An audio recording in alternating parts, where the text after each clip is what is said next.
পশ্চিম মেদিনীপুর জেলার চন্দ্রকোনা রোডে central bus স্ট্যান্ডে থাকা রাজ্য সরকারের বিতর্কিত বিশ্ব বাংলা লোগোটি অবশেষে অপসারণ করল স্থানীয় বিজেপি নেতৃত্ব। দীর্ঘদিন ধরে সাধারণ মানুষের মনে জমে থাকা ক্ষোভকে মান্যতা দিয়ে বিজেপির এই বলিষ্ঠ জনমুখী পদক্ষেপকে সাধুবাদ জানিয়েছেন এলাকার সর্বস্তরের মানুষ। লোগোটি অপসারিত হওয়ায় দীর্ঘ প্রতীক্ষিত স্বস্তির নিঃশ্বাস ফেলেছেন স্থানীয় বাসিন্দারা। স্থানীয় বিজেপি নেতৃত্বের স্পষ্ট দাবি, সরকারি অর্থ কোনো নির্দিষ্ট রাজনৈতিক দলের প্রচার বা প্রতীকের আদলে তৈরি লোগো বসানোর কাজে অপচয় করা উচিত নয়।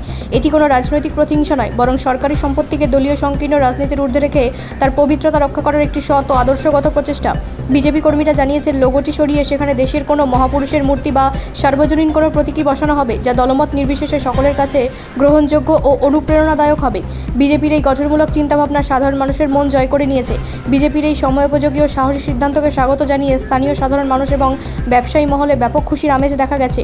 তাদের মতে, বিজেপি নেতৃত্ব জনগণের প্রকৃত দাবিকে মর্যাদা দিয়ে বাস স্ট্যান্ডটিকে রাজনৈতিক কলঙ্কমুক্ত করেছে। দীর্ঘদিন ধরে চলা এই অন্যায়ের বিরুদ্ধে বিজেপি যেভাবে সরব হয়েছে, সাধারণ মানুষের মুখে হাসি ফুটিয়েছে, তা সত্যিই প্রশংসনীয়।